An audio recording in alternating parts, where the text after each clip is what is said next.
Physics physics physics ये एक ऐसा सब्जेक्ट है जो कि हर एक नीट एस्पिरेंट का फेवरेट है। और इसका रीजन ये नहीं है कि हमें बहुत इजी लगता है और हमारे इसमें बहुत ज्यादा मार्क्स आते हैं। इसका रीजन ये है कि हम फिजिक्स के अंदर फॉर्मूलों को रटने की बजाय उनको समझने की कोशिश करते हैं। हमें फिजिक्स के एक एक कॉन्सेप्ट में मजा आता है, हम उन्हें बहुत अच्छे से समझते हैं।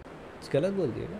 तो hello everyone, my name is Neel. मैं आपका स्वागत करता हूं अपने भाई के चैनल पे। और आज मैं आपको बताने वाला हूं फिजिक्स की स्ट्रेटेजी जो कि मैंने पर्सनली फॉलो करी थी। भले ही आप नीट के स्टूडेंट हो या फिर आप जेई के स्टूडेंट हो, आप इसको फॉलो कर सकते हो क्योंकि मैंने दोनों एग्जाम क्रैक कर रखे हैं। मेरी जेई मेंस में भी 98.44 परसेंटाइल थी और जेई एडवांस में मेरे 127 मार्क्स आए थे। और मैं कोई बचपन से ही बहुत ज़्यादा अच्छा नहीं था पढ़ने में। 9th में physics was the weakest subject of mine और मैंने उसको 12th में अपना सबसे स्ट्रॉन्गेस्ट सब्जेक्ट बनाया। और आज मैं आपको स्टेप बाय स्टेप बताऊंगा कि मैंने कैसे ये किया और आप भी ये कैसे कर सकते हो। सो फर्स्ट ऑफ ऑल, वो स्टूडेंट्स जिनको फिजिक्स बिल्कुल भी नहीं समझ में आती, उनको बिल्कुल क्वेश्चन देख के समझ में नहीं आता करना क्या है, क्या अप्रोच क्या है, तो मैं उनको सजेस्ट करूंगा कि आप एग्जाम्पल सॉल्व करो। आप पहले क्वेश्चन पढ़ो, तो देखो समझो कि यदि आपसे बन रहा तो ठीक है, नहीं तो आप उसका सॉल्यूशन देख लो और फिर उसको फिर से क्वेश्चन को सॉल्व करो, इस बार सॉल्यूशन हाइड करके। और यदि वो बन जाता है तो फिर आप और ऐसे क्वेश्चंस को सॉल्व करो, क्योंकि ऐसा भी हो सकता है कि आपको सॉल्यूशन याद हो गया हो। और ऐसा आप करते जाओ, आपसे आपका एक बेस तैयार हो जाएगा। आपको एक क्वेश्चन को सॉल्व करने का, एक स्टार्ट करने का तरीका समझ में आ जाएगा।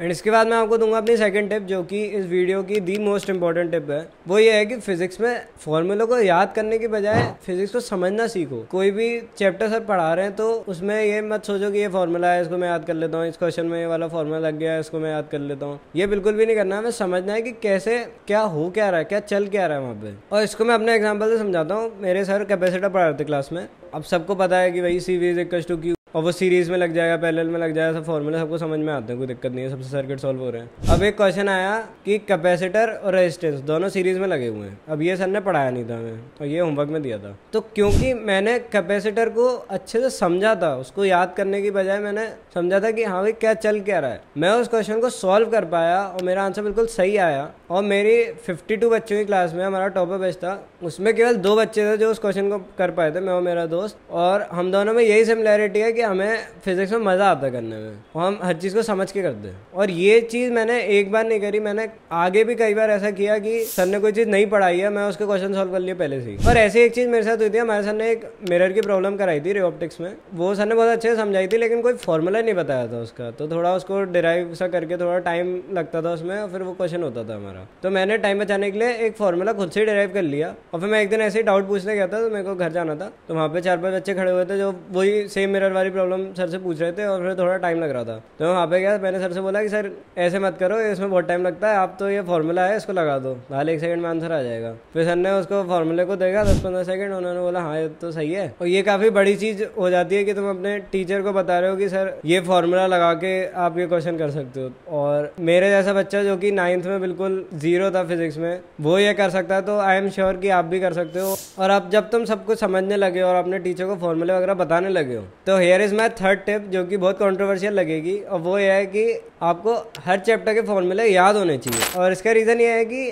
फिजिक्स का सिलेबस 11th-12th मिला के बहुत ज्यादा फास्ट हो जाता है और हमें हर चीज समझी हुई तो होनी चाहिए, लेकिन हमें हर चैप्टर के बेसिक फॉर्मूले याद होना जरूरी है, क्योंकि हम पेपर में फॉर्मूले नहीं डिराइव कर सकते। फॉर्मूले याद करने का जो बेस्ट तरीका मेरे सर ने मेरे को बताया था वो ये था कि हर चैप्टर के शीट्स बना लो जिसमें सारे फॉर्मूले लिखे हो इंपॉर्टेंट, और कोई भी थ्योरी का पार्ट है तुम्हें लगता है कि ये पूछ सकते हैं, मैं भूल जाता हूँ, उसको लिख लो। और इन शीट्स को बनाने से ज्यादा जरूरी है कि आप रोज इसको रिवाइज करो, क्योंकि यदि आप बना लोगे, बस बना के रख दोगे तो कोई काम नहीं आने वाली। मेरी क्लास में सबने बनाई थी, लेकिन सिलेक्शन सबका नहीं हुआ। और एक और चीज जो इसमें मैंने करी थी, लेकिन मैं उतना रिकमेंड नहीं करता, वो ये है कि मैंने फिजिक्स में रोज 40 क्वेश्चन करे थे, जो कि बहुत ज्यादा है। और इससे बहुत ज्यादा प्रैक्टिस हो जाती है, इतनी प्रैक्टिस हो जाती है कि फिर कुछ बचता ही नहीं है फिजिक्स में। गलत तो कर ही नहीं सकते क्वेश्चन, हर क्वेश्चन ऐसा लगेगा कि देखा देखा सा है। एंड लास्ट में जो books I followed during my preparation, so first of all of course NCERT नहीं पढ़ी थी मैं तो इवन खरीद के भी नहीं लाया था, और मुझे नहीं लगता कि उसकी कोई रिक्वायरमेंट भी थी। मैं केवल अपने कोचिंग की मॉड्यूल करता था, उसी की थ्योरी पढ़ता था, उसी में क्वेश्चन भी रहते थे, तो उन्हीं को सॉल्व करता था और वो बहुत सही हो जाता था। उससे थ्योरी बिल्कुल एकदम डन हो जाती थी। और जैसा कि मैंने बताया कि मैं रोज 40 क्वेश्चन करता था, तो मॉड्यूल्स में इतने क्वेश्चन नहीं होते कि आप रोज 40 क्वेश्चन कर लो। तो इसके लिए मैंने मैंने एक बुक खरीदी थी एररलेस फिजिक्स, उसमें बहुत ज़्यादा ही क्वेश्चन हैं, तो इसलिए वो मुझे खरीदनी पड़ी थी। लेकिन यदि आपको ज़्यादा क्वेश्चन नहीं करने, आपको इतना टाइम नहीं मिलता, तो आप उसको स्किप कर सकते हो, उसमें कोई दिक्कत नहीं। और इतना ही रखना था इस वीडियो के लिए। होप आपको अच्छी लगी होगी, मेरी स्ट्रेटेजी से कुछ फ़ायदा मिला होगा आपको। एंड एक चीज़ मैं अपनी प्रीवियस वीडियो से बताना चाहता हूँ जो मैंने स्कूल पे बनाई थी। काफ़ी लोग कंसर्न थे कि व्हाट अबाउट स्कूल लाइफ भी इम्पॉर्टेंट है, तो आपकी बात बिल्कुल सही है। तो मैं उसको क्लियर करना चाहूँगा, स्कूल लाइफ बहुत अच्छी होती है, आई अंडरस्टैंड, लेकिन कोचिंग कोई जेल नहीं है। मैंने अपनी कोचिंग में बहुत मज़े करे हैं। इवन जो मेरी बेस्ट मेमोरीज हैं मेरी जर्नी में, वो मेरी कोचिंग के ही हैं। कोचिंग का जो एनवायरनमेंट होता है वो बहुत ही अच्छा होता है। यहाँ पे टीचर्स भी, इवन आप टीचर्स के साथ भी मज़े कर सकते हो, वो बहुत बड़ी चीज़ होती है। और मैं सॉरी बोलना चाहूँगा यदि किसी को हर्ट हुआ उस वीडियो से। और मिलते हैं कभी किसी और वीडियो में, तब तक के लिए बाय।